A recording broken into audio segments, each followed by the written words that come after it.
Hi everyone, Bonnie here. It is day 12 of Spellbinder's Crafty Advent Calendar. Today also marks the halfway point in this calendar, which means we're getting pretty close to Christmas Eve. Today's door reveals a gorgeous die set, strawberries, leaves, and even the beautiful blossoms. I thought this would be the perfect card to dig out my gel printing plate. It's been quite a while since I've used it and I've forgotten how fun it is.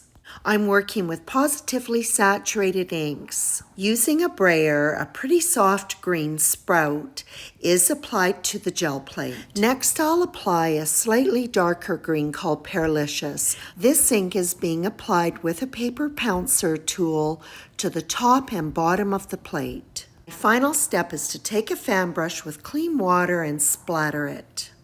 Next, I'll lay down my panel. I'm working with Bristol Smooth cardstock because it can withstand a little bit of moisture without any pilling. And I give it a good rub and then peel it up, and look at all that beautiful texture. And back to the fan brush, I'm going to add a little bit of water to Dr. P.H. Martin's Bleed Proof White. For white spatter on a panel with water-based inks, this is my medium of choice. As the name suggests, the color will not bleed and the spatter remains bright white. While the background is drying, I'll get busy die cutting. I'll use a deep red for the strawberries. The leaves will be cut from a soft minty green, and then I'll use ivory for the blossoms.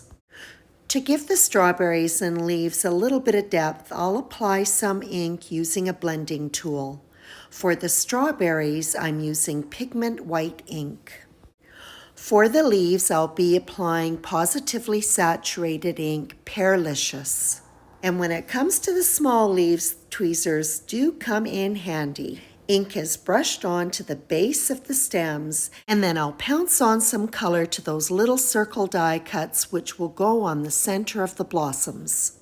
When dealing with lots of die cuts, I like to assemble as many things as I can to minimize the number that I'm working with. So before I lose those flower centers, I'm going to pop those on first. For me, die cuts have a way of disappearing into thin air. Next, I'll pop the strawberries onto the base of the stems. 2 of the strawberries are going to be adhered together at the top of the stems. The large leaf is layered. The half leaf is lined up to the left-hand side of the leaf and adhered. And now to deal with all the small leaves, I'm going to adhere either 1 or 2 to each of the blossoms.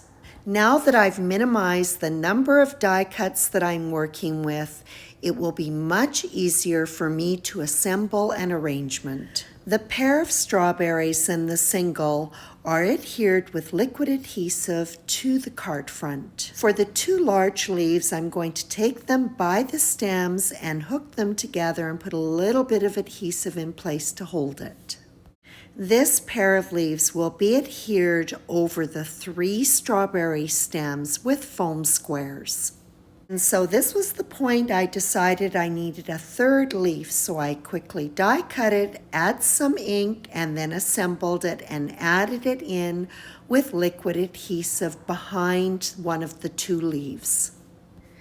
And as you can see, I die cut a lot of the blossoms and the smaller leaves.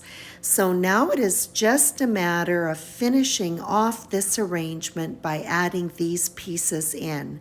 Some with liquid adhesive and some popped up on tiny foam squares. For the sentiment, I'm using the banner die from day 11 with the insert Just a Note.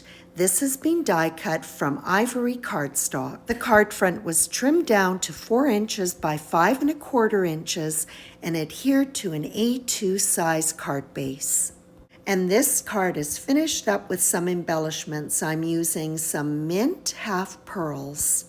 And that completes day 12 of Spellbinder's Crafty Advent Calendar. And day 13 is super cute, so stay tuned. As always, I appreciate your visit.